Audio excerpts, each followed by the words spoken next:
Hello and welcome everybody to International Women's Day 2022. I'm beyond excited to have you all here for this special event with some amazing women. Excited to introduce two of my favorite This.staters, Jay and Linda. Jay is a software architect at This.labs, and Linda is a software engineer at This.labs as well. Welcome you two to International Women's Day. Hello. Hello.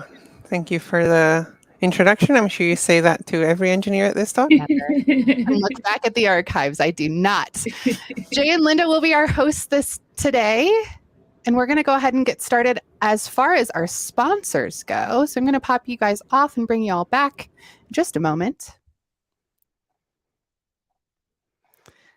Our sponsors today are This.labs and Women Techmakers. This.labs offers personalized training programs to suit your organizational needs, ensuring you and your company stay on the leading edge. If you find keeping up with constantly evolving technologies a struggle and want to bring your team up to speed on one of the latest technologies, contact us today at hi@this.co to set up your complimentary needs assessment.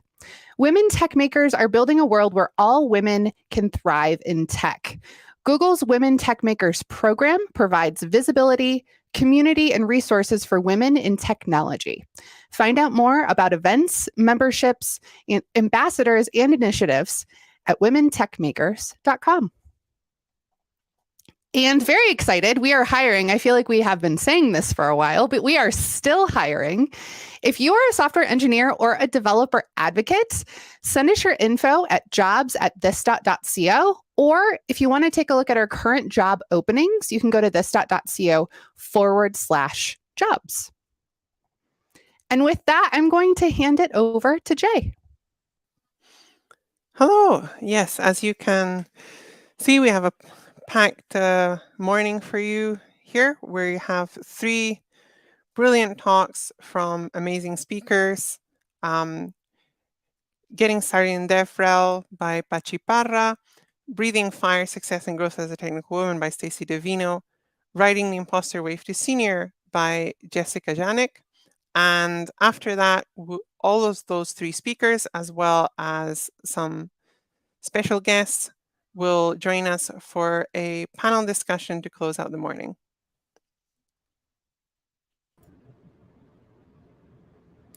All right, so first up, we've got Pachi Parra. She's going to be giving us a talk about getting started in DevRel, and she herself is an associate DevRel engineer at New Relic.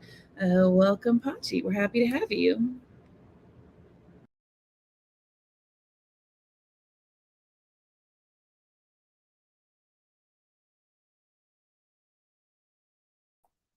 Hey, Pachi, you're muted. Can you unmute yourself?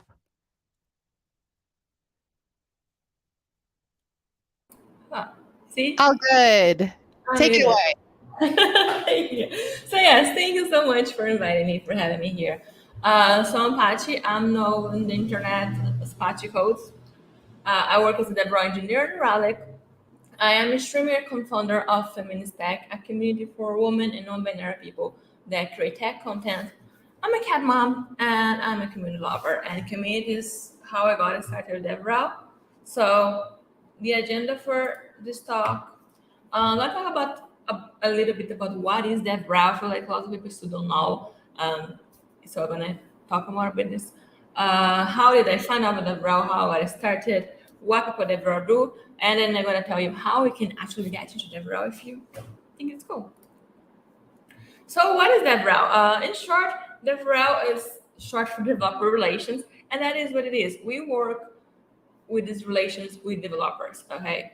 And it's an area that focuses on cultivating the relationships between a company and the tech community. I really like a quote by Mary Tagmo that she says that for the community, we represent the company, and for the company, we represent the community. We always in between, even if I work for New Relic, I am an advocate for the developer community. So every time that I talk about to a developer, I have their best interests in mind, even if for some reason New Relic is not the best product for them right now. I had to be honest with them. Say, hey, New Relic is great, but I don't think that's what we need right now. So we always have the community in mind. It doesn't matter where we work. And John said that basically is like the company sponsors her to work for the community. And I think that was pretty cool. So DevRel has a huge umbrella. You might have heard of these roles, like community manager, developer experience, developer advocate, with little avocados, technical evangelist, technical writer, community tech support. So all those things, they are in DevRel. Even though some things, they are more community focused, some are a little less, like technical evangelists, they work with more content. So DevRel is a huge umbrella, and basically anything that works with community or content can be fit under this umbrella. So I always say that lots of people already kind of do DevRel as a hobby, and they have no idea.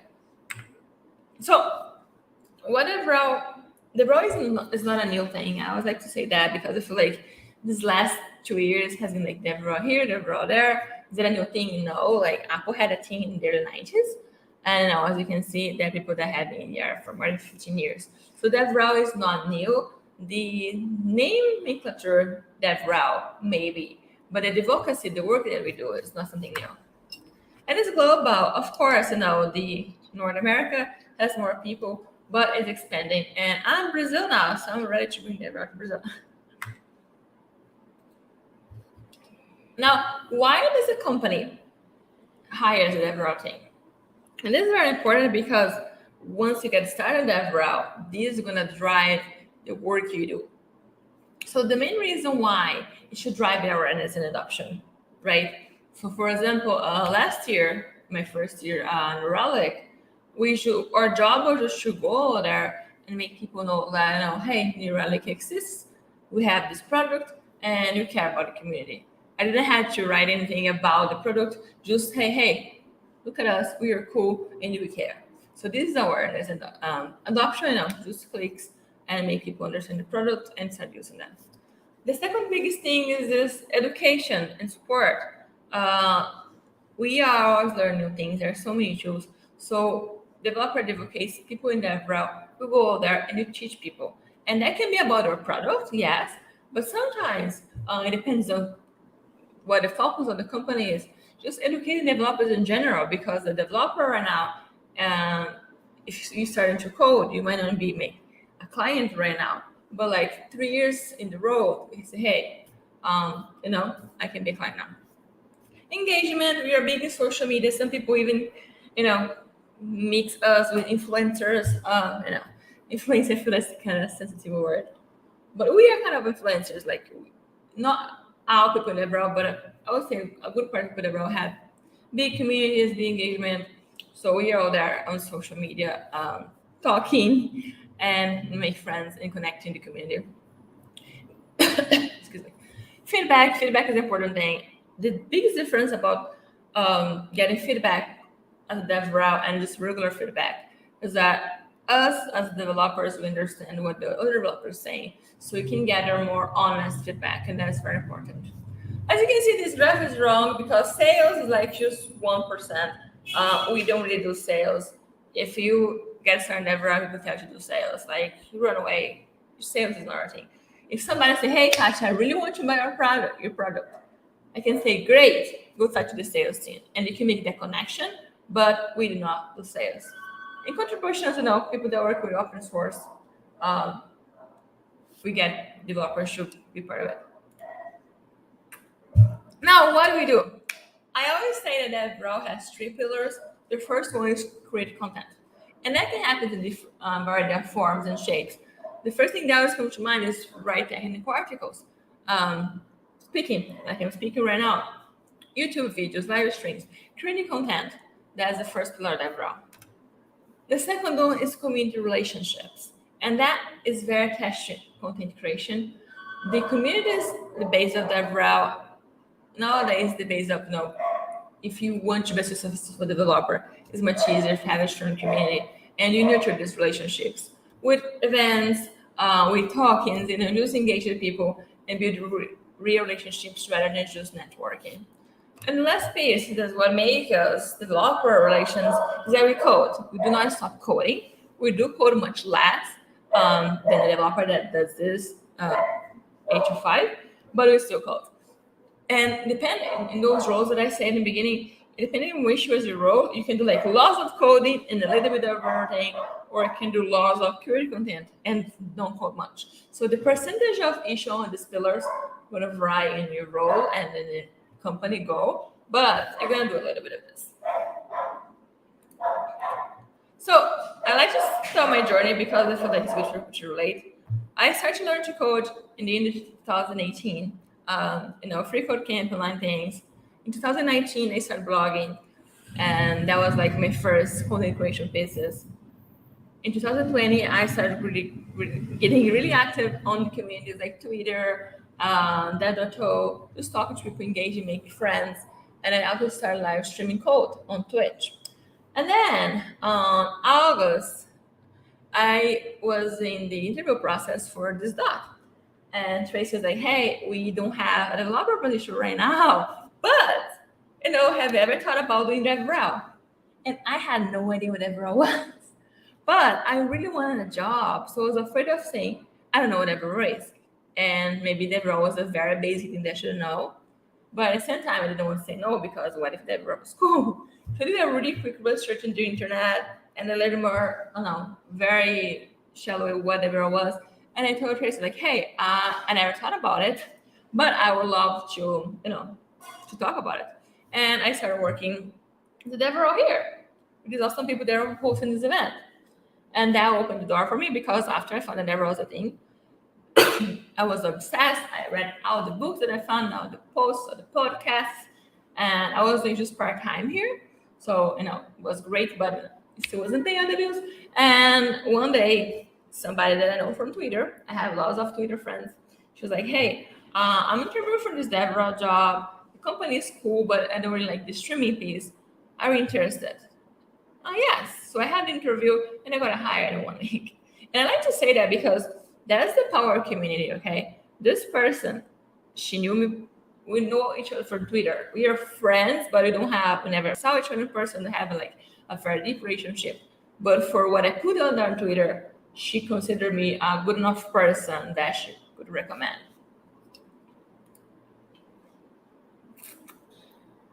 So what do? Public speaking, live coding, conferences, blogging, podcasts, online communities. We do lots of things. It's really easy to get burned out, okay? Because those things are fun, right? So sometimes I'm writing something, and I'm like, okay, I'm just gonna write 1 hour, and a day is gone. So it's really important to set boundaries. Once again, they're really important. So people always asking me how is a day. I cannot tell you how my days are because they are different. I just like a very simple example, but that changed a lot.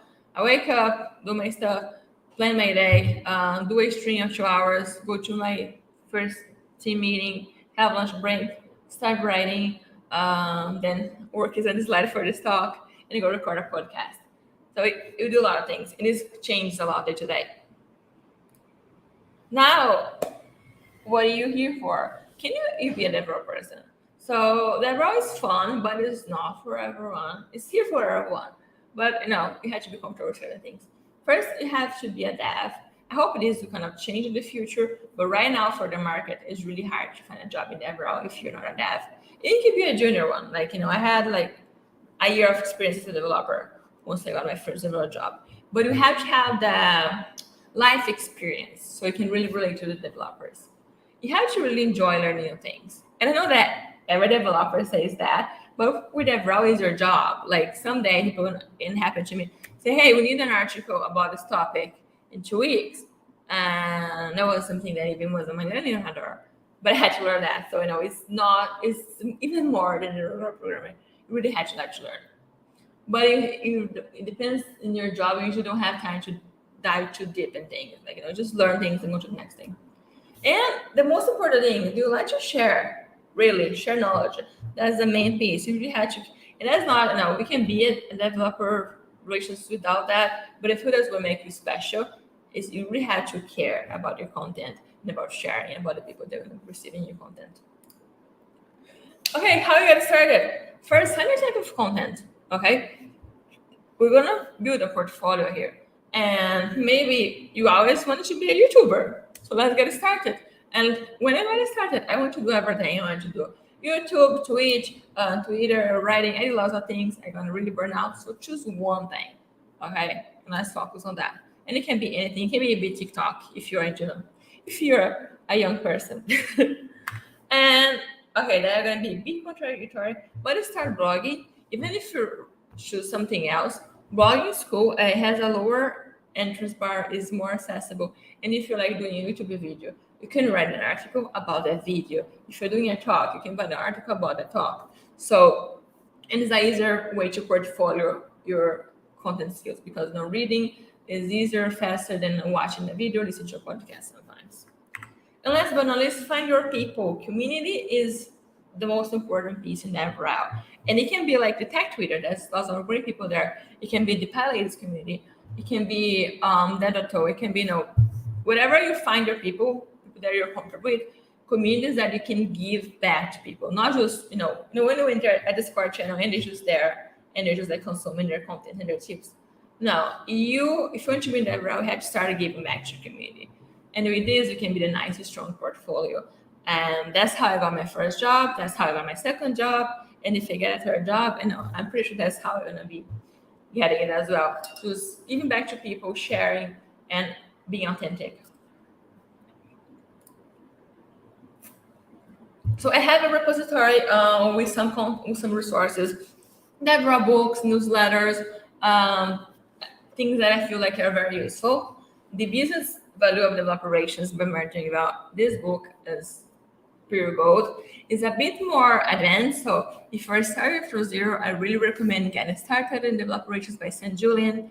And if you want the link, you can share on Twitter later. Just github.com/patchcode/DevRel. And you can see my repo of resources for DevRel. And that was it. Thank you so much, everybody, for watching. Again, I'm Pachi. I go as Pachi Codes in now, the socials. And thanks for listening.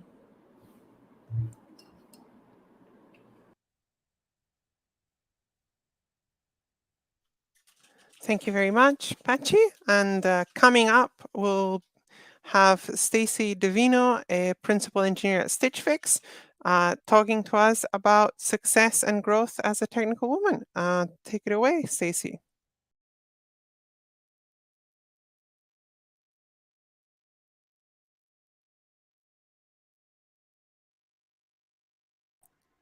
Hey, Stacy, I think you're muted. Oh, classic. I wanted to say hello to everyone, and I hope that you're having a fantastic International Women's Day. I know that I am just feeling the women empowerment right now. I've got my full pantsuit on. I got my Women Pioneers shirt of coding, and I am ready to tell you how to breathe fire. Now, you might be thinking this is a little bit of Daenerys Targaryenism, but it's not. Fire is the thing that ignites us. It ignites and builds in passion, but it can also dwindle. But there is still a flame. So how do we go from that little flame flickering in the night to breathing fire, igniting light in all the different spaces within our professional careers? I want to start with the quote that actually started this whole conversation in my head. Assume all women are technical and capable of breathing fire. This is a quote by Jessie Franzel on Twitter, kind of hit a nerve a few years ago, but it's one of those things that's really stuck with me. So how do we start igniting our world? Well, the first piece is just learning. Engaging in what you're doing is going to continue to have benefits. It's cyclical. Knowledge is power. Power is power, right? So the more that we know about our domain, the better we are equipped to make decisions and provide help for others. This one doesn't get talked on enough in our next little tidbit, but it's timing. You need to ruthlessly prioritize what is important, not just to you, but what is important to your organization. Understanding how to progress is understanding that it isn't about you. You are part of the organization, but it's what you're doing for the organization. So in that point, you need to ruthlessly prioritize. That includes not only your work at work, but your relationships and the things outside of work. If you don't take care of those, you're not going to be able to think clearly and actually do what you're capable of. The next point is network. Now, this is valuable regardless of where you are in your career, and it's essential the higher you go. Why do I say it's essential? Because you have to figure out how to distribute yourself, how to distribute your knowledge set. You don't know everything. You're not going to know everything. Don't try. I've tried. I've failed a lot. Some people can tell you I am one of those weird people who kind of just knows a lot about a lot, but there's still things I will never know, and I have no reason to know. But I know who does know. That's a lot of using the word know. But in a positive context. Your network is the thing that's going to keep you knowledgeable, continue to give you those little seeds that help you in your learning, but also give you the pieces of information that you don't have, that you need in order to progress or even to solution something that you have coming up as part of leadership. Leadership does not mean that you are the one always in charge. It doesn't mean that you're necessarily the one who's outranking anybody else. Leadership means ownership. It means that you have some piece that you own, whether it be just in your own life on some project that you're executing on, or it could mean that you take on a certain section of an application that you're developing or a certain feature, and you start using your network, your prioritization skills, your learning skills in order to exact on that opportunity. It's how you can bring all of those pieces together and really flex. It's incredibly difficult to learn leadership skills without taking on some small form of leadership. And ownership is a great way to start, even if it seems relatively small. So now we're just trying to stay warm. I've gotten the small concepts there, right? Especially when you're a little bit earlier in your career, maybe those things weren't as obvious, but maybe we're a little further. And now we just want to keep it going. And to that, we need to be able to maintain focus. Manage your interruptions in order to maintain your flow, especially as women in tech and developers. If you don't find a way to effectively manage your interruptions, it's going to be very hard to actually complete the things that you've set on your table. So that means either I put all of my meetings in a block so that I have a amount of time for me to be able to execute, or I literally go through and say, this is a block of time I need in order to do this task. Do not interrupt me during that period of time. Put things on silent, whatever you need to in order to maintain the focus that you need in order to execute. Achievements. Record and mark progress you've made, things you've learned, even just the day-to-day things that you've actually finished or recognized or anything like that in your day-to-day work. And while this provides a fantastic way for you to say, oh, I've gotten this done and this done and this done, and I feel better about myself, and I feel more accomplished, and I have something I can turn back to say, no, I have made progress. It also gives you a list, a cohesive list to come back at your quarterly or yearly and talk to your manager and say, these are the things that I've done. These are the ways that I've improved. and to have good, positive growth conversations, potentially even promotion conversations, based off of the fact that you show that you are organized and recognize where your value is. Relationships. You need to keep in touch in order to keep grounded and informed. You need to create relationships so that you know when it is the right time to bring something up, when it is the right area for us to progress in as an organization. You need to create those relationships so that you know who might be best for this kind of work, or where are our gaps that we need to fill. And on a personal level, you need those relationships to keep you in touch with yourself, your friends, colleagues. Any of those kinds of things are important for our growth. Research. You need to be able to investigate and predict where things are moving in order to keep the things that you're doing right now relevant. What I'm saying is, hey, we're having some, management issues with this code base. Well, we're not going to invest time. We shouldn't invest time in trying to move it to SVN. All right. So, okay, well, part of that may have been research, right? To look at what the options are. How are we going to keep all of our products relevant? How are we going to keep all of our libraries up to date and make sure that we're not having any issues in our code that are going to be deprecated in like 3 months and we're just building out this big feature? It's just a part of our job day to day. Chores. Don't forget to get the work done that has to get done. Don't forget to do the thing that you're being paid to do. Ultimately, everything as far as progression goes to a certain level in your career, it is not about exceeding in 5 areas and falling a little short on the 6th. It's about meeting the expectations in all 6. And so a part of that is all the little things that come through that impact everything being able to progress.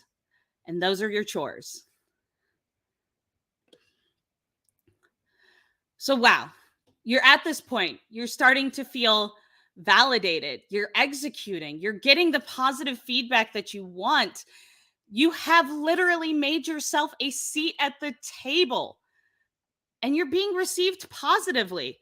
You are killing it. You are rocking it. Oh my God, you are such a girl boss.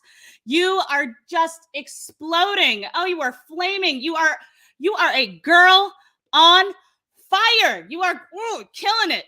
Oh my God, girl, you're on fire. You're gonna burn out. Oh my God, you just crashed. You didn't take care of some of the other things. You got so caught in the moment, so wanting of your own success and progression, and you were getting everything that you thought you wanted, and you ended up less because of it.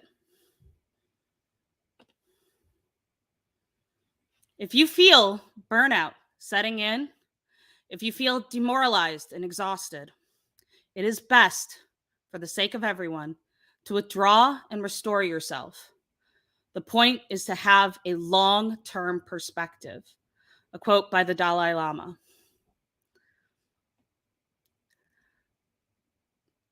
It can be really difficult when you finally start to find that you are being validated, you are being heard, you're finally executing on all the things that you've wanted to do and that you saw the potential in yourself to achieve, but you become so caught in the achievement that you just exhaust yourself, and you may not even notice it until you're crispy, right?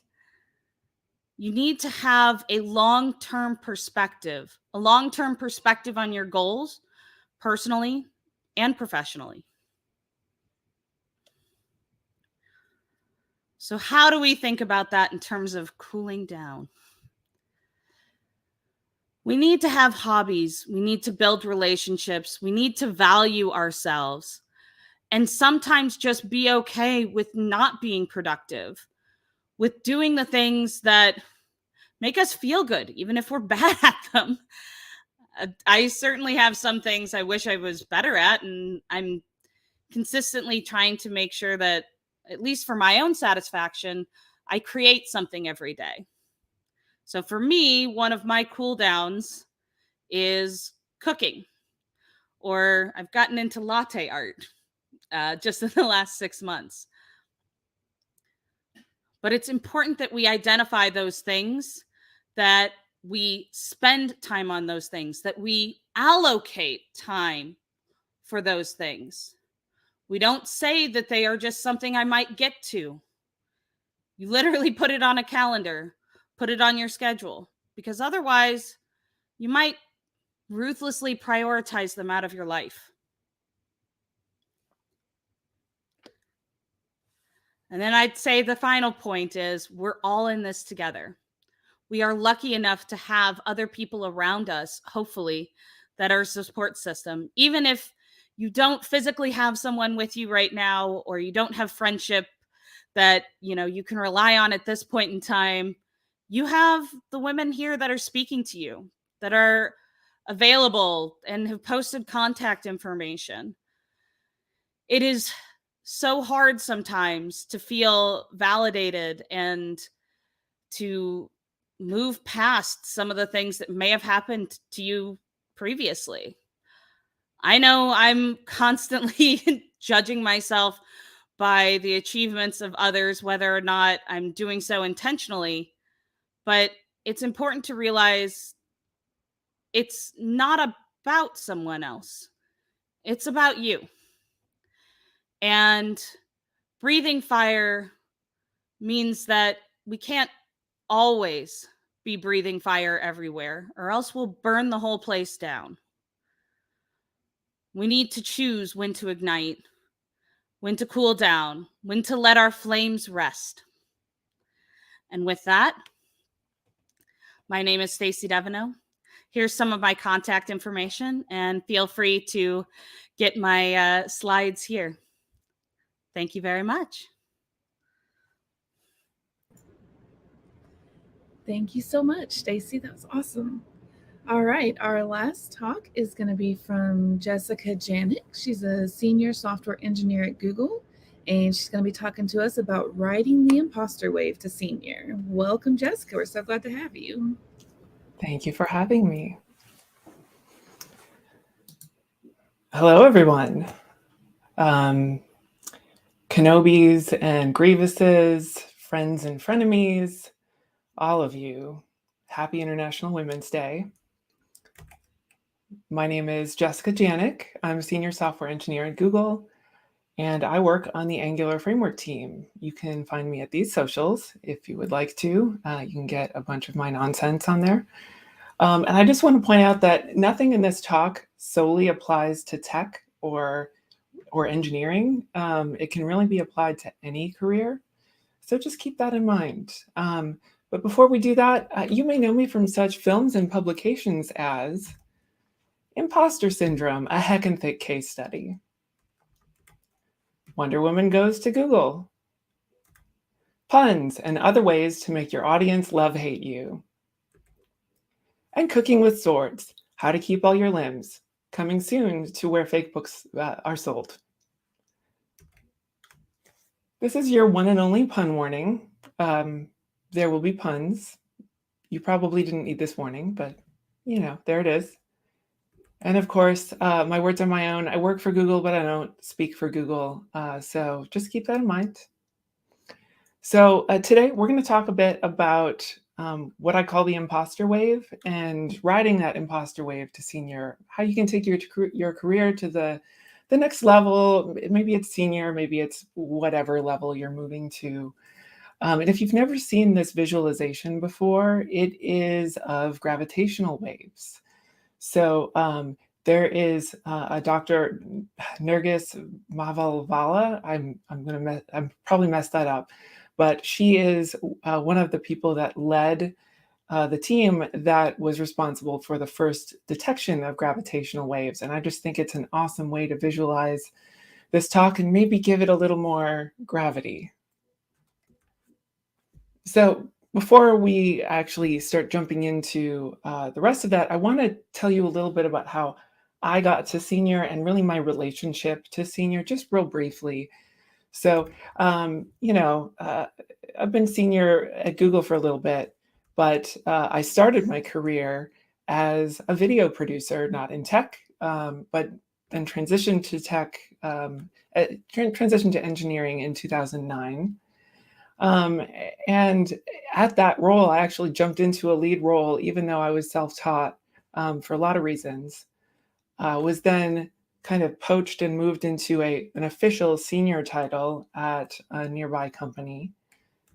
And then I moved into more of just a standard SWE role. So I was in senior, and then I moved to a kind of a SWE role that then transitioned into this UX architect-y role where I was designing user experiences instead. And then I entered what we call tech. All of this was tech. It's all tech. It's just more that this was a company that billed itself as tech. So I joined a tech company and then moved to a startup at spoiler alert. It was called Spoiler Alert. I was the lead engineer there. And then I joined Google as a senior engineer. So you'll note that like some of these have senior in the title, some of them have lead in the title, some of them have none of that. Kind of a change depending on the company. And keep that in mind, because we'll talk about that in a bit as we discuss maybe you wanting to be senior. So you're looking at that, like that next role, that next title level above. And I want you to ask a few questions that, you may need to consider these. Only you can answer these. They're going to be different for every individual. And I'm not asking you to answer them in the chat or anything. These are just, think about these.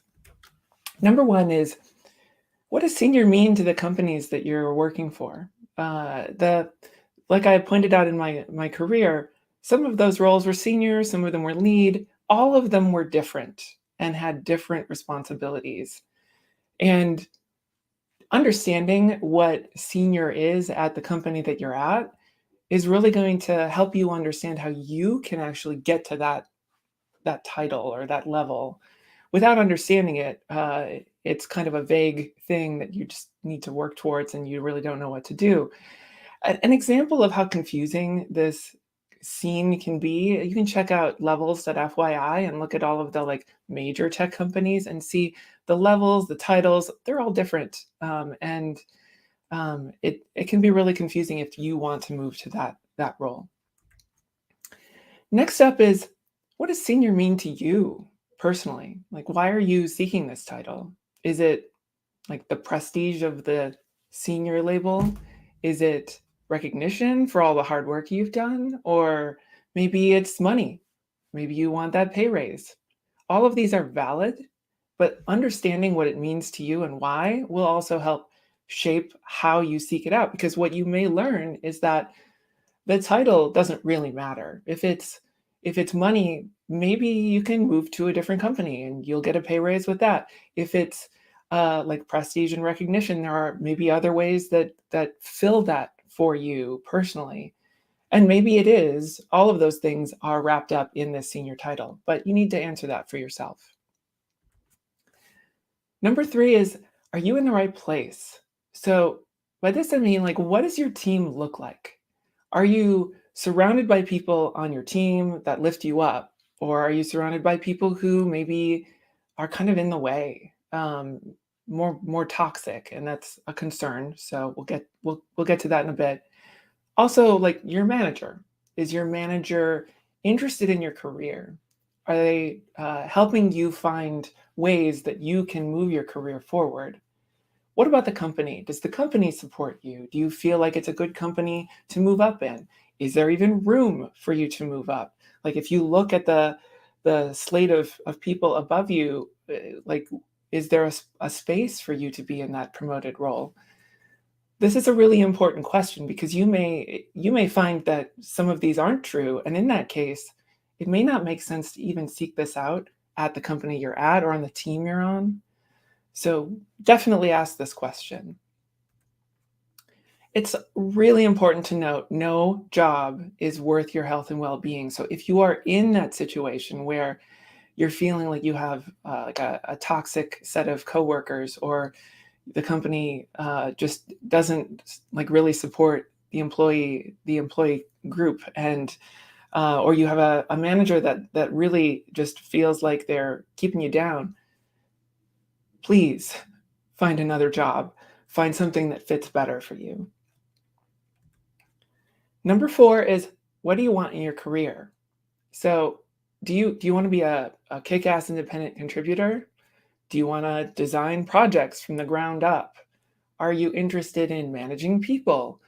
All of these things may be part of your responsibilities after you get to that next level. Some of them may not. So if you really do want to be that independent contributor, you may find that as a senior, you aren't getting to do that at all.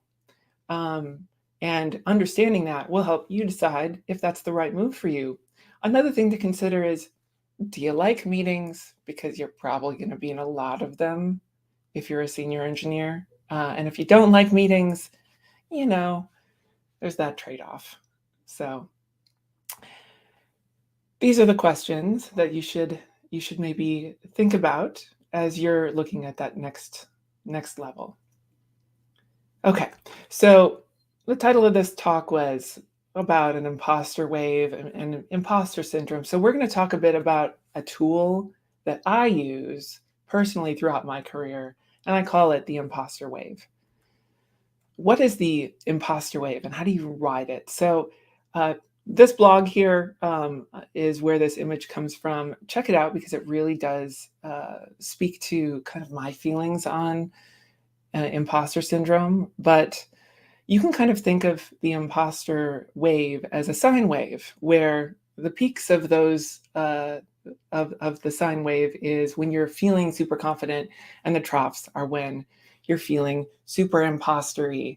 So you can kind of think of these as confidence intervals. I say this with about 95% confidence.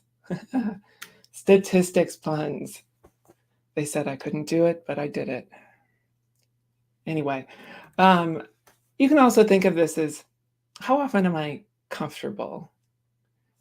And comfort is a pretty critical thing when thinking about the imposter wave.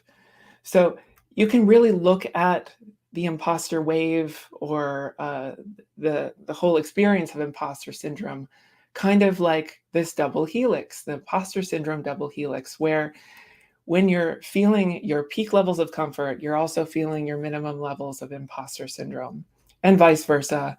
Your peak imposter syndrome is when you're feeling your minimum levels of comfort. And even though this is like a double helix, please don't think it's actually in your DNA. It's not. It's just a tool for visualizing this. So when you're looking at this imposter wave and imposter syndrome, when you're in those troughs, you have 2 choices you can make. You can either A, let it control you, or 2, you can use it as a tool. And you're probably like, Jessica, what? Like, use it as a tool? That's weird. I don't understand. Well, don't worry, we're about to talk about that. So what do I mean by discomfort? When I say discomfort, I mean feeling that uncomfortableness about maybe not knowing as much, or perceiving that you don't know as much as, say, what's going on around you on your team. Maybe there's some, like, what you perceive to be a really smart person, and you feel like you don't know as much as they do, and you're feeling uncomfortable about that. Maybe there's room to learn. So if you sit in that discomfort and look at it that way, it's a way of looking at a tool for growth. And you may think that when you get into that senior role, that you go through this like magical role transformation, and suddenly you have all the knowledge and all the power. But in truth, even though I wish this is how it worked. Seniors don't know everything. And that person that you are perceiving to be super duper smart and super duper knowledgeable, they also don't know everything. They just maybe have some knowledge in a particular area that you don't. And actually, that's great, because if you're feeling uncomfortable, you can absorb that knowledge from them and grow from it. Part of being a senior engineer is thriving in the unknown. And there's a lot of cases where you end up in a situation where you have to answer questions and you don't have all the context, you just don't have all the answers. And there's a lot of power in saying, I don't know in that situation. But what you do know is you know how to find out. And knowing the people around you, you can actually absorb some of that knowledge from them. An important clarification, though. This doesn't mean, like when I talk about being uncomfortable, this doesn't mean put up with that team member's misogyny or allow abusive behavior from that other team member. That's not at all what I'm talking about. I'm talking about uncomfortableness with, say, the scope of the work or the work itself or the knowledge, but not the relationships with your teammates and your managers and your employers. So please keep that in mind. And yes, so my philosophy is stay uncomfortable. So in the imposter syndrome sense, sitting in this uncomfortableness means there's room for growth. And if you're feeling comfortable, that maybe means that you're not learning something anymore. So this is the signal you can use. Unless, like any tool, use it when it's prudent, because no one likes to be uncomfortable all of the time. There are perfectly valid reasons to be in that comfort state and sit in that comfort state for a while. Maybe you've got some family stuff you're dealing with and you want to focus on that. Maybe you've got a hobby that's really driving your passion right now. Perfectly good reasons and very reasonable reasons to want to sit in that comfort space. But if you are interested in growth, you can ride that discomfort sine wave to new heights. And you can look backwards, since we often are solely focused on looking forwards. And you can see when you look backwards that the peaks and troughs were never they were never as high as my words are failing me. When you look back, those peaks are lower, and you can see just how far you've come. I definitely co-sign this strategy, but I think I'm getting off on a pun tangent. Anyway, so some senior advice to consider as well with your career. Be authentic. Authenticity matters. Be your true self. It may seem silly to say this, but people notice authenticity, and it actually is a great thing for being noticed and being able to move your career forward. So be authentic. I mean, you can see all the silliness behind me on my camera here. I bring my puns to everything. Number 2 is to be proud of your work. Show it off. You did the thing. You made that cool animation. You made that cool website. You made that. You built that the data layer, whatever it may be. Give that talk. Call your colleagues over to your desk so you can giggle at whatever thing you created. It actually draws attention to you and helps you be seen as someone who's a doer and a shaker, and will help you get to that next level. And people will see you for the person that you are. Number 3 is have good mentors. I've had many different mentors throughout my career, and they've really helped me acknowledge my strengths, my weaknesses, find things that I can work on. And on top of that, also consider being a mentor. You might think you don't have enough information or knowledge or skill to be able to mentor someone else, but I have news for you. You do. And there's a lot of people who are earlier on in their career than you and need mentors. So please consider that. It's a really valuable way to give back to the community. Number 4 is your work is not your life. You're allowed to have a life outside of work. It is very rare that there are folks that like to do what they do for their day job, 12 hours a day in their free time on the weekends working on projects. That's really rare. In fact, some of the worst advice I've ever been given in my life is, if you're not coding in your free time, you're in the wrong career. That's absolutely not true. You're allowed to have passions and hobbies outside of work. You're allowed to relax. You're allowed to take vacations. You're allowed to do things that are not work. This staves off burnout. It lets you bring your best to your job. So know that you can do that your work is not your life. And of course, lastly is stay uncomfortable. Of course, in the imposter syndrome sense, and nothing else. That's really all I have. But before I go, there's just one last thing I wanted to say. I know we've been living through some very difficult times, and a lot of people are not feeling great, and many people are struggling. I can speak to that myself. And I just want to make sure you all know that you are capable. You are valid. You are important. Please take care of yourselves. Please know that people care about you. Yes, you. If you're struggling, please take a screenshot of this slide. Know that these are all available to you and that you are not alone. Now get out there and crush your goals, you beautiful, beautiful people. My name is Jessica Janiuk. I'm a senior software engineer at Google. You can follow me on the tweets and Instagrams here. Thank you, and live long and prosper.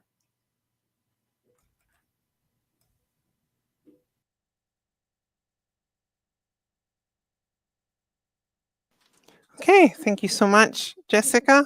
From now that you've enjoyed the unrestrained thoughts of our three speakers, we'll now all get together in a room for a panel discussion with the people that you've already met, as well as Erica Stanley, Director of Engineering at Google, Amal Hussein, Staff Software Engineer at Stripe, Deborah Kurata, Independent Software Developer, and Katarina Skrumpelu, Software Engineer at Narwhal.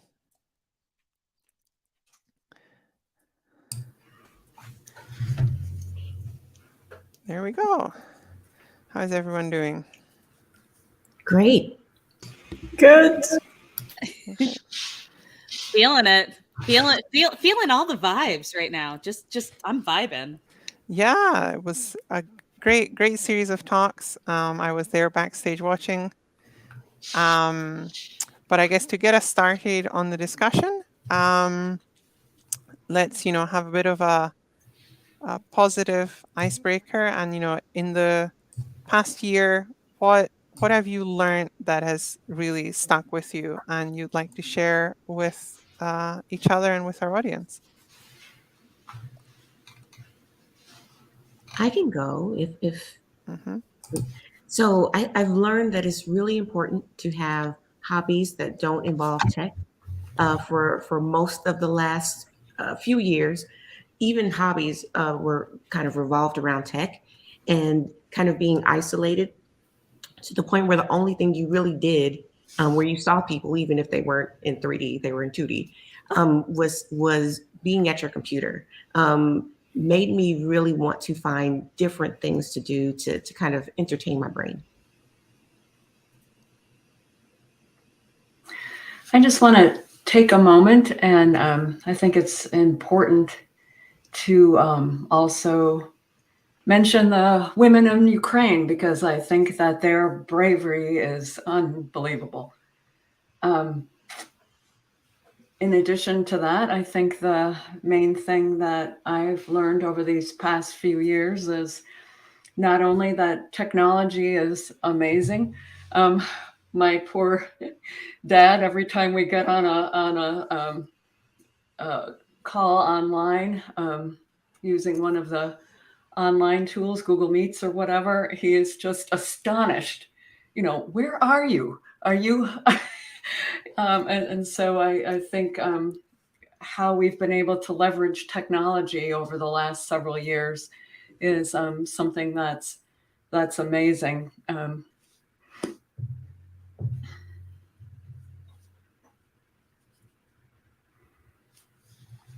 I think one thing that and this isn't necessarily related to the pandemic or the amazing strength of the women of Ukraine, especially that grandma with the sunflower seeds. Come on, y'all. Like she tough. I don't want to see her in a back alley. But for me, it's definitely been a case of there are some areas of growth that the tools that you have relied upon and that have gotten you to where you are not the tools that are going to take you forward. And part of that might even just be realizing that those tools are rusty. Those tools have been abused. It is time to pass those tools off to the Salvation Army and have somebody else start work with them.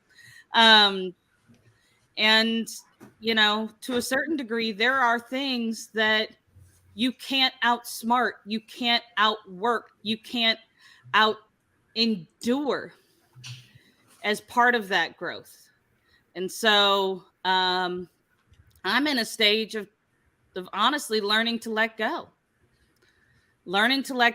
of behaviors and coping mechanisms developed from just being a woman in tech, because the world has changed and will continue to change, and it's all for the better. But it's definitely been, man, some of this is hard.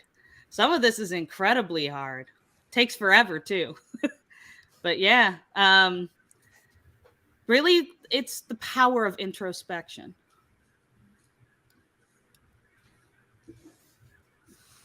I think I will say that having this is even over the last 2 years, having relocated just before this pandemic hit has helped me understand and learn just how valuable having close personal friends are, especially when you're feeling isolated. Knowing that you have people that you can reach out to when you need it, that you trust implicitly, and doesn't matter where they are in the world. That is something that I knew the value of it before, but I think this just enhanced it more for me. As someone who just recently moved across the Atlantic, I hear that. I want to quickly welcome Amal, who's joining us now. We were just sharing something that we'd learned in the past year that had stuck with us and we wanted to share. Oh, cool. Hi, everyone. Just in time. Sorry, scheduled for 1. So something that I learned in the past year, I think to listen to myself, listen to your gut. I think it's been a year of just, I don't know, so much reflection and introspection for everybody.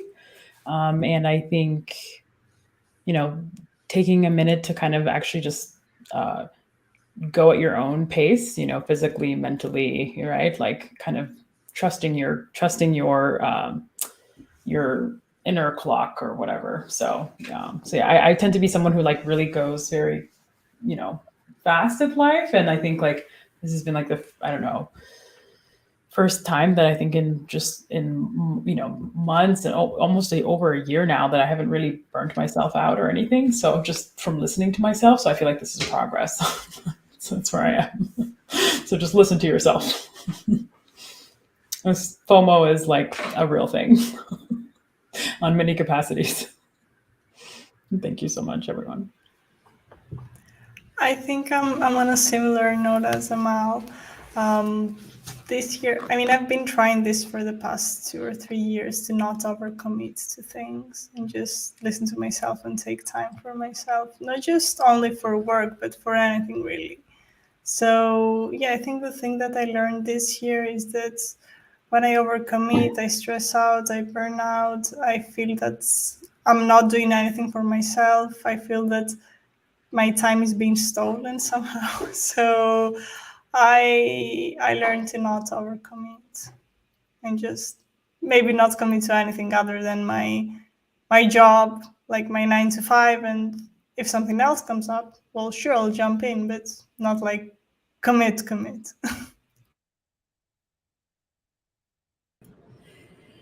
Yeah, I think that's all great. So one thing I would like to ask y'all, we've heard a lot about community being really important, being able to find your own community, and then also having those people to rely on to help you continue having a successful career in tech. And so I wonder if anyone has any tips for both finding a community that you can fit into, and then also tips for making sure you're actively participating in those communities and like giving back to the communities that you love.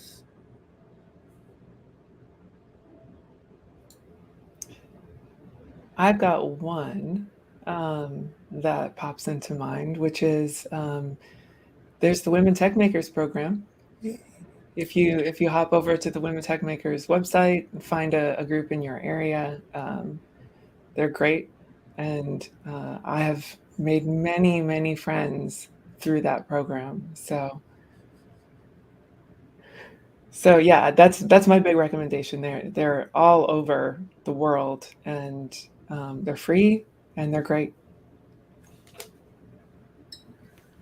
One thing I would add is, make use of social media. We're living in this age where you can kind of reach out to anybody that mentions something really interesting to you. And it's also a really good way to see, like, how did they grow their careers? What are the communities that have, poured into them and supported them? And then once you're a part of that community, I remember the other part of that question was, how do you make sure that you're staying engaged with that community, and that you're giving back to that community? And so, this is a phrase that I'm sure wasn't coined when I was in college, but I learned in college, and it was each one teach one. And it was, at the stage of your process, wherever you are, there's someone that can learn from you. And so just always be willing to share that knowledge really freely with folks. And then even as you're moving forward in your career and you're growing, you're becoming more senior, there's always a way that you can kind of reach back and pull someone with you. And always be willing to do that. Be willing to be the person that you needed when you were new to tech or when you were thinking about getting into tech. Be willing to be that mentor to someone else.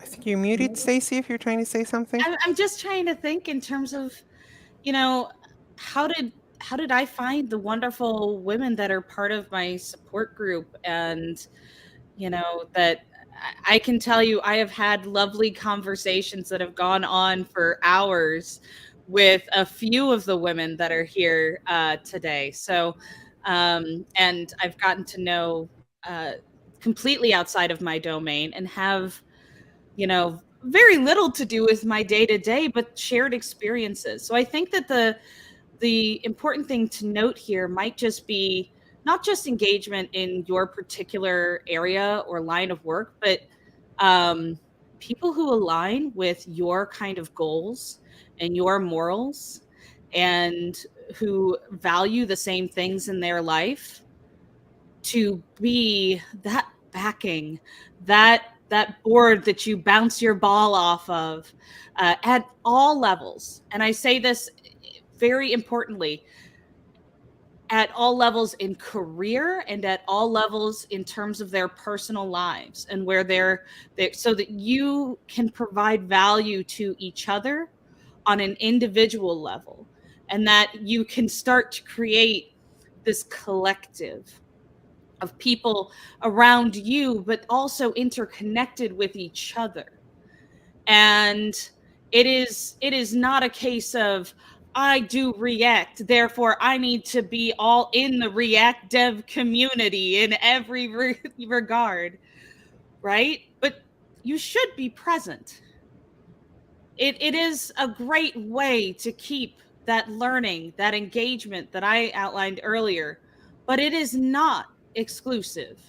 It is inclusive. And the more inclusive you are of the perspective of who you surround yourself with, background, history, everything, the better you are at your job, the better perspective that you bring to what you do, and the better the people are that come around you. Not that you seek, that come around you because of that value you bring. I love that. I feel like that needs an amen. I mean, get an amen. Amen. That was very sermonly, Stacy. But yeah, double click on that. Yeah, I would say for me, it's like, yeah, just piggybacking off of that incredible statement. There's not much to add. Just kind of like, yeah, like diversifying your circle of thought and getting perspective from people that are older than you and younger than you and like different than you. It's really grounding, and super, yeah, it's super grounding. Like if you're like in your 20s and you're hanging out with a bunch of other 20 somethings, like you're all like super high anxiety, like with like zero perspective on life and like how, you know, one little thing in your 20s is like nothing in the grand scheme of things, right? So, you know, being with older people like reminds you like you can easily overcome adversities, you know, because they've been through so many. And like it's like a blimp. Does anyone remember like drama from their 20s or like people who are not in their 20s?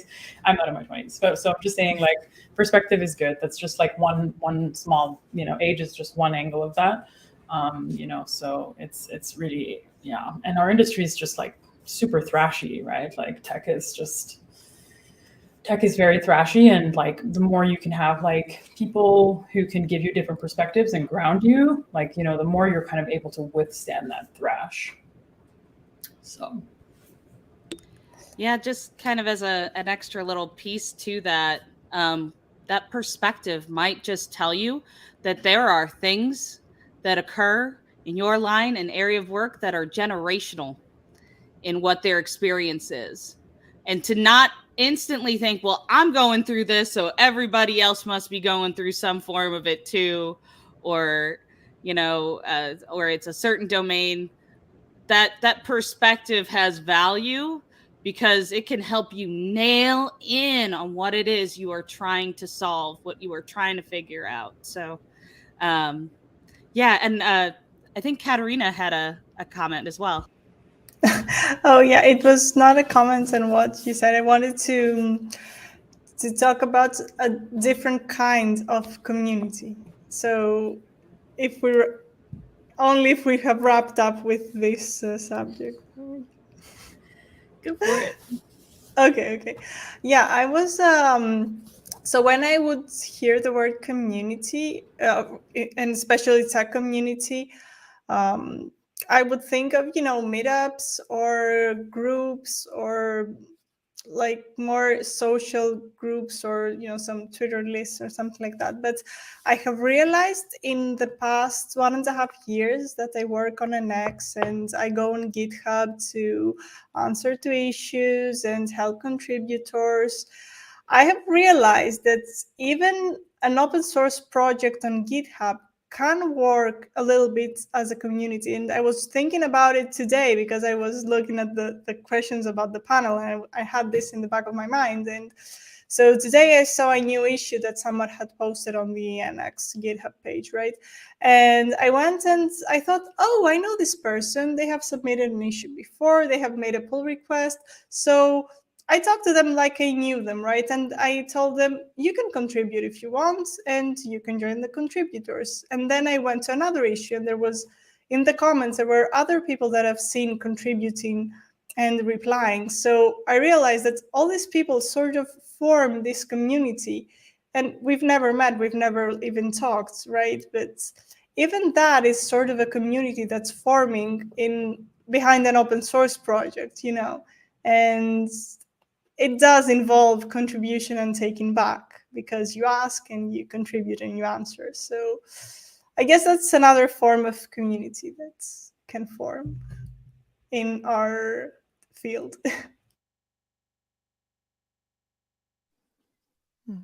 I will say that going on the thing that Amal said about a diversity of age, I think, especially if you're getting into tech, it's an industry where a lot of people have joined in the past 4 years, and you can be surrounded by people who are all quite new. I think it's very important, if you can, to get some colleagues, mentors, friends that have been here for like the 8-10 years, or to have that perspective of, I've seen frameworks come and go. I have seen whole programming languages be like the thing that everyone had to know, and then become like niche legacy software. And I've sort of worked through it, and people work through it. And if you're have only been around for 2 years and the only thing you know is React, it can be really terrifying to think that one day React won't be an in-demand skill. But there are people who've, gone through that process 5 times or 10 times.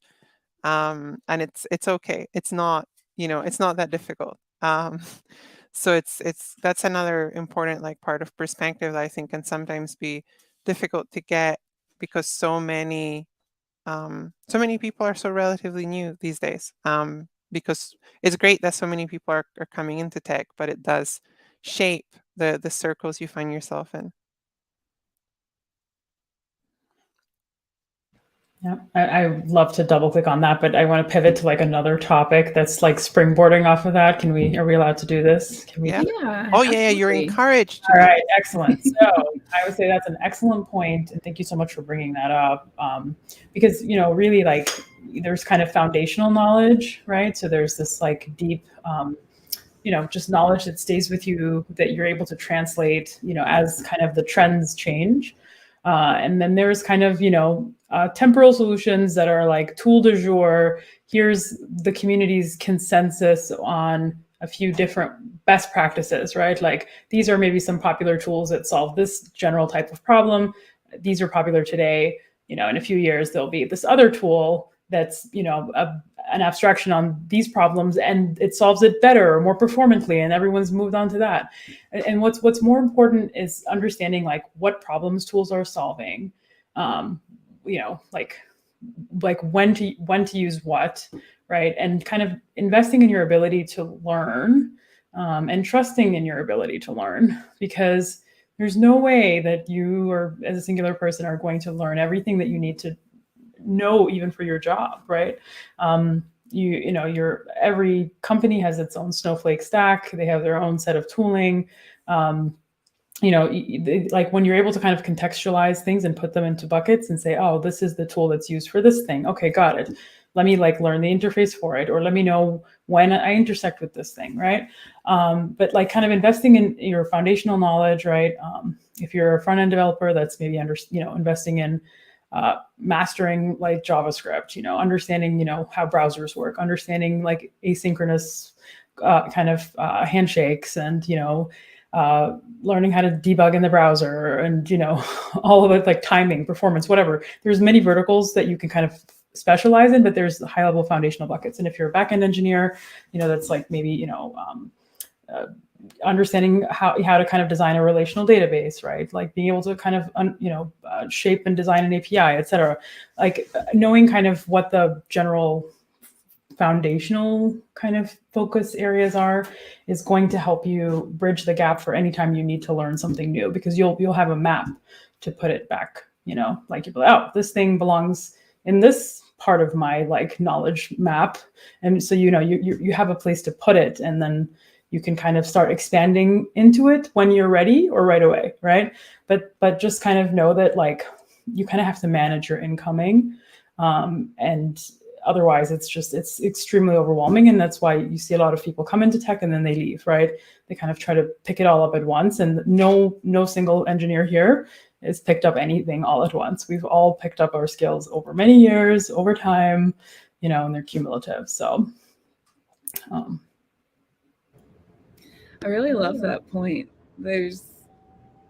I am fairly newer in my career, and so I love that idea of like picking out what the buckets are, like what the problems things they're solving are, so that then you can start to learn how to switch what you're using to solve that, but like finding the bigger bucket.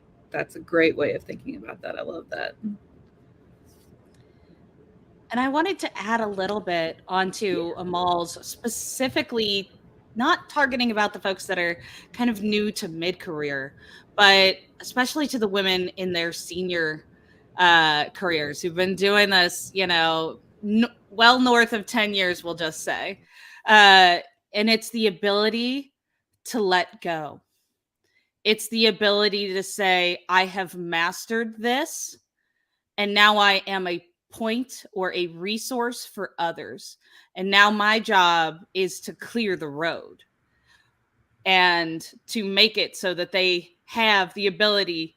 Maybe I'm chopping down trees and they're coming in with the equipment, and to that degree, every time I encounter something new or some new pathway, the abilities that you've built in that mastery to learn, to segment, all of those things that Amal touched on in your ability to prioritize and distribute become the entire job the higher you go. It is hard sometimes to not just go, oh, I could just do that in 2 seconds, but to have a meeting or maybe 3 to teach that skill to 4 other people, or to give the tools for that group of 6 people to coordinate across 2 different teams. And so, there's value in every stage of understanding and prioritizing, and the scope of that is the only part of it that changes. is my kind of like opinion at this point. And I would just add to that, because I think transitioning from, say, mid-level to more senior level, probably the biggest challenge I had was learning to delegate, learning not to try to take everything on, as Stacy said, letting go. And what helped me was understanding that, to Stacy's point, you've kind of conquered this, you've mastered it, and you are taking that opportunity away from someone if you always do that yourself. And as someone who always wanted to empower folks, always wanted to be teaching folks, that's what really hit home for me, is that I would not want to take that opportunity away from someone. And so an aspect of that I've learned more from my community work that I've brought into my professional life is when we're doing something with Women Who Code Atlanta, for instance, one of the things that we will tell our members is that we want to make sure that you're in a space of discomfort. We want to make sure that you get comfortable with being uncomfortable. And exactly, so that you expand, but we will never kind of throw you in the deep end by yourself. So we will always be there to support you through, that maybe uncomfortable feeling as you're expanding, as Stacy was motioning. But always making sure that you are passing that opportunity to someone else and supporting, yes, but not taking everything on yourself. I'd like to add to this too, that like understanding when it's appropriate to ask for help is a critical skill. And I know earlier on in my career, I would just try to push through and try to understand situations and blocks of code that just didn't make any sense to me. And I would spend days spinning my wheels trying to understand something, and not recognizing that it's not a failing when you ask for help. It's actually strength to know when it's appropriate to ask for help. And I know I was very concerned about the image of like, I'm the only woman on this team and I'm asking for assistance. What does that say? No, it's a strength, because you have recognized that there's probably something that somebody else on this team already knows about this legacy code, and I don't need to spend any more time trying to figure it out when there's somebody else who probably understands it.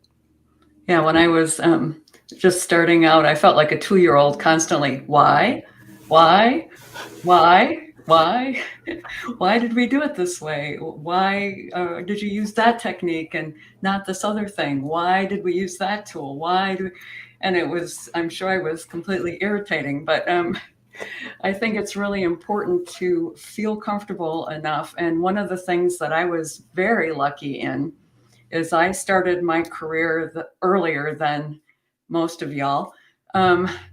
And back then, half of our staff were women, half of the development group at the organization were women. And so it wasn't, I'm feeling stupid for asking questions because I'm the only woman on the team. It's like, half of us are women. It was no big deal. And it makes me very sad to see that after X, I'm not going to identify what X is, number of years, it's gotten worse instead of better over all this time. But I think it really is important to be comfortable with asking, if there is a person you go to with something you're struggling with and you're still not understanding, find someone else to ask. There was one particular thing that I just did not get when I first started out. And I asked one person and they explained it to me. And I'm like, that doesn't make any sense to me. And I asked somebody else. And I think I had to get to like the 5th person before they gave me a metaphor that I could really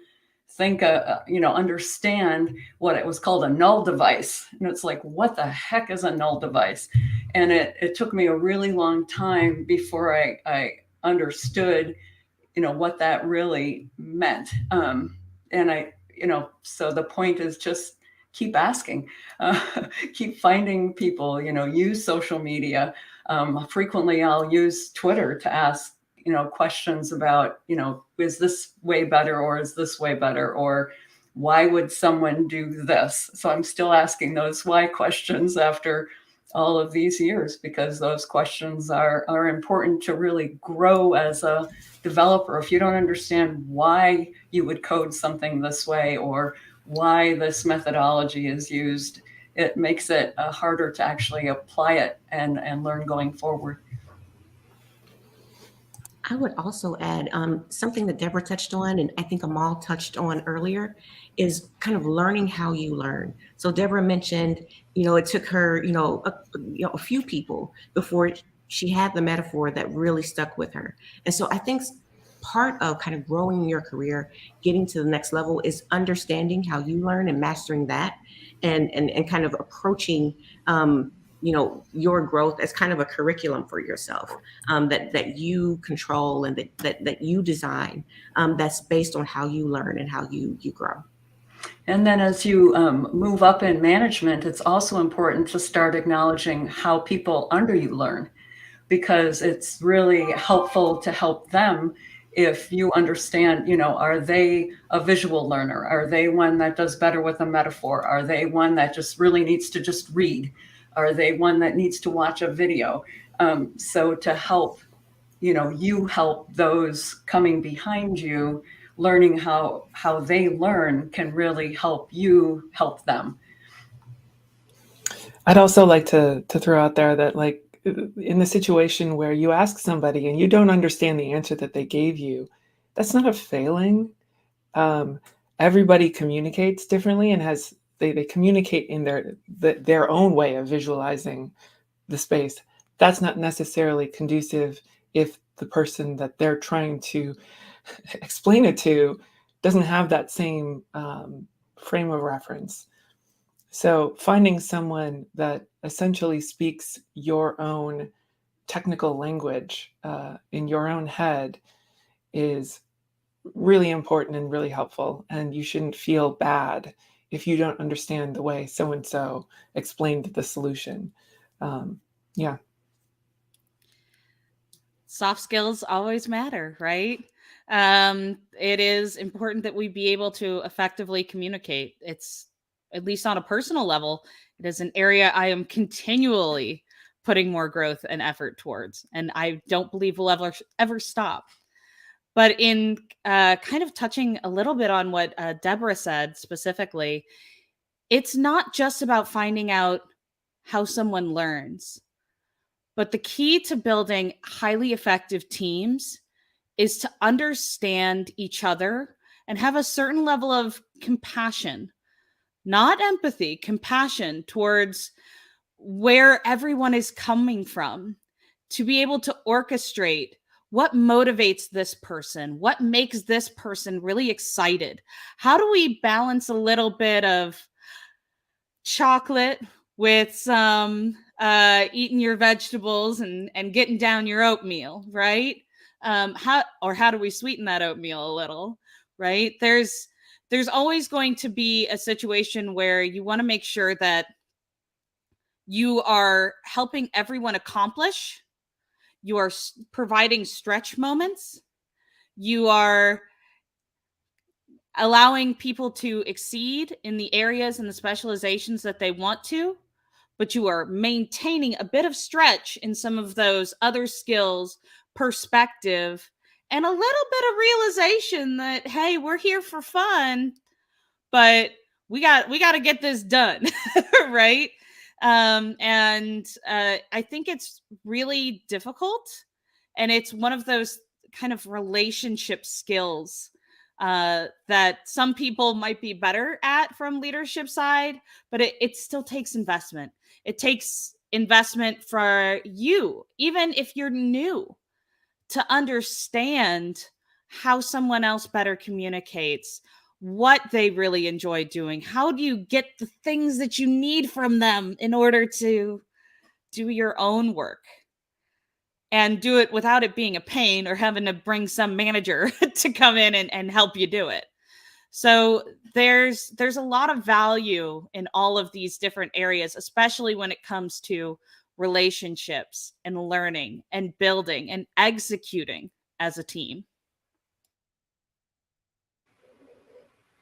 I'm gonna click into like a hot topic for the closing round. I don't know. Can I do it? Yeah. Go ahead. So I think that this topic that y'all are just discussing is inspiring, because I think there's, it's about communication and collaboration and like leaning in and all of that. And I have to say, for folks who are women, right, we're pretty high on the collaboration index. For what it's worth, right? It's like one of our strengths, right? And it's collaboration is a weird thing in our industry, right? Like in the sense that like we have a lot of collaboration, like lots of different kinds, right? Like there's like cadence meetings and there's sprints and stand-ups and there's all kinds of like collaboration that's happening in process or in the open source community. But then this kind of like there's this like hands-on keyboard solo experience when you're writing software, right? Specifically, and where it depending on how people learn, it's like not actually a very collaborative experience. And sometimes, like you heard Jessica saying, like she struggled with like asking questions or not asking questions, like feeling comfortable to like put herself out there, like, early in her career, to like maybe ask questions. And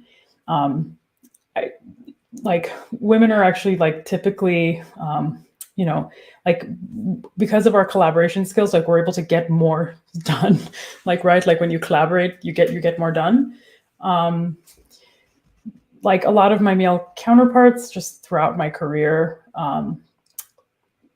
they're like more inclined to kind of like not like collaborate as much and or see collaboration as a sign of weakness.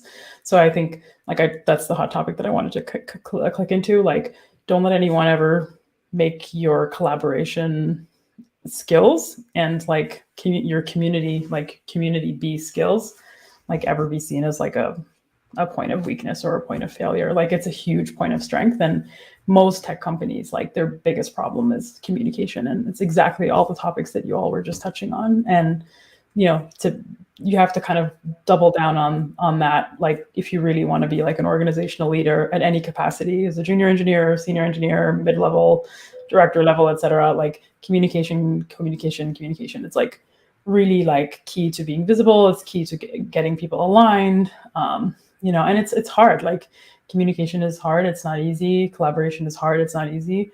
but I'm just, but know that like by putting yourself out there and making yourself vulnerable, you're paving the path for your entire organization, your whole team, right? Like you're like a torch. So just like remember that. I don't know if that resonates with anybody else, but like it's certainly been. Ooh, and some of the other pieces to that, right? I have received directly in the same like short period of time that I appear too communal and that I appear too commanding. And these are biases inherent. Like you cannot, it is damned if you do, damned if you don't sometimes. And there are things that we as women that are championed in men and that are seen as signs of weakness when it comes to us, right? We may have been told as we came up that you need to show more humility, right? And so we said, I think, I want, maybe X, I feel. And we started using that language and we kept that language and we brought it to everything that we came through on.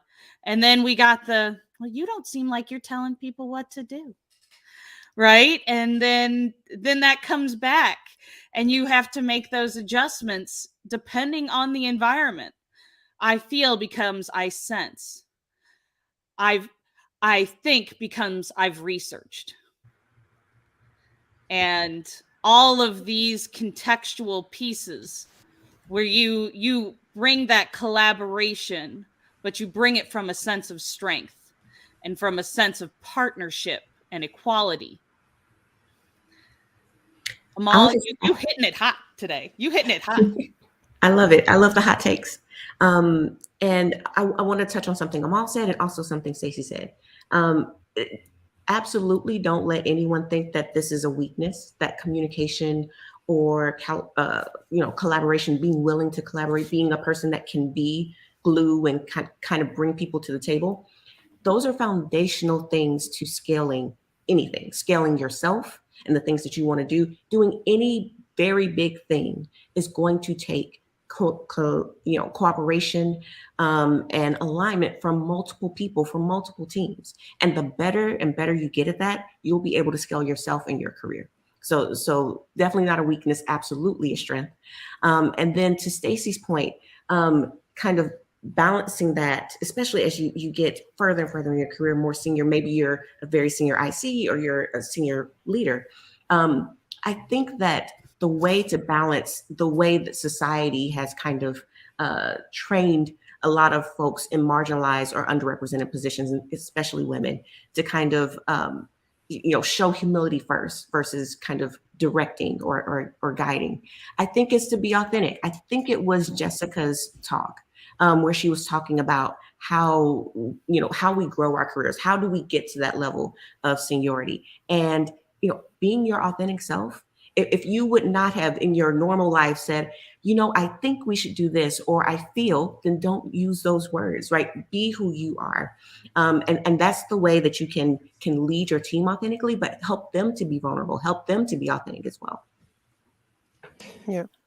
When I am doing code reviews in the Angular repository, since that is part of my role on the Angular team, I will often write those, maybe you should, I feel, and then before I hit send, I go back and like delete them. But they're still there in my head, and I have to train myself out of it.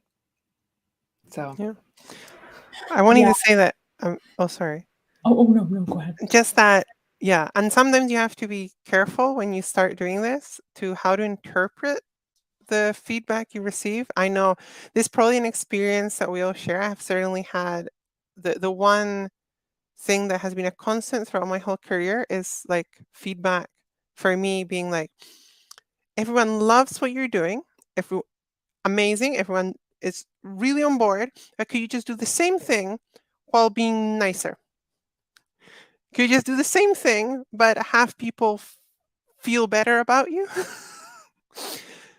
And to some extent, there's no winning, because at some point, like the reason that you're doing the things that you're doing is to some extent that you have to push in the places that you have to push and, give in where you have to give. But there's an expectation, I think, for women especially to be pleasing to everyone around you.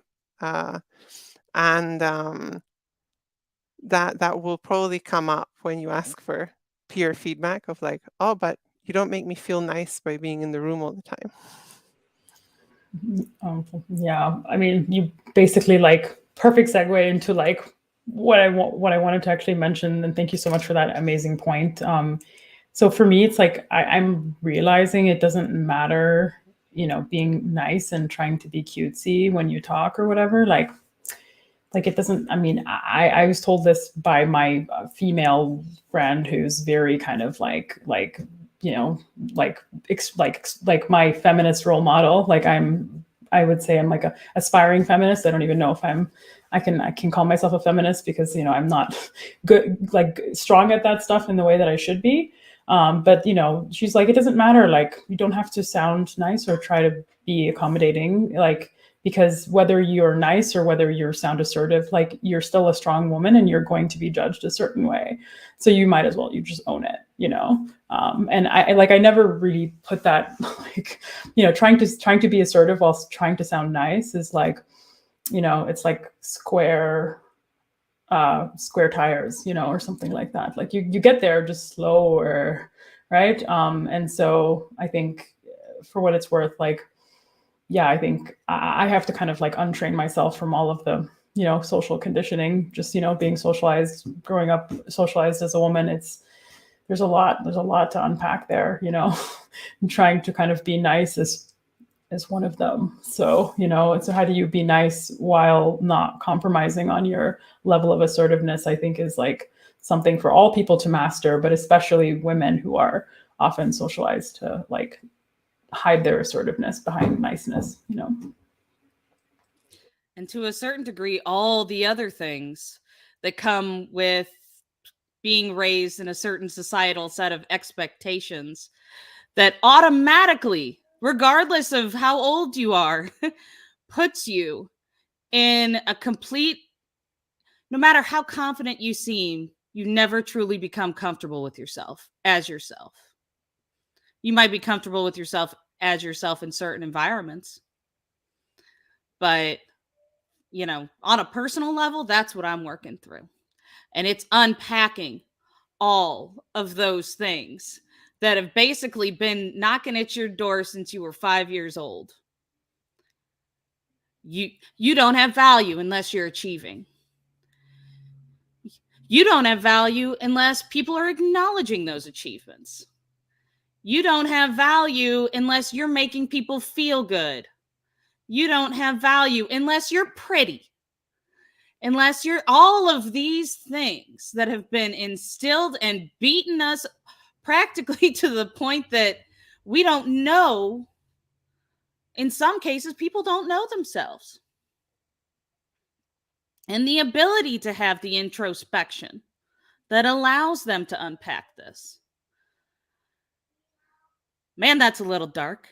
But it's important that we can recognize that these are the stones that we carry in the bag with us to every new venture, to every new room.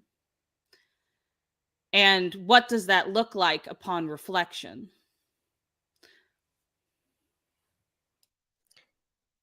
We're over by 10 minutes, but it was such an amazing discussion. I didn't really want to cut it off, but like to wrap up now and thank you all for joining us and giving us your, great wisdom and fire, as Stacy would say. It's been great having you. Happy International Women's Day. Yes, thank you all so much for being here. We're so glad you came.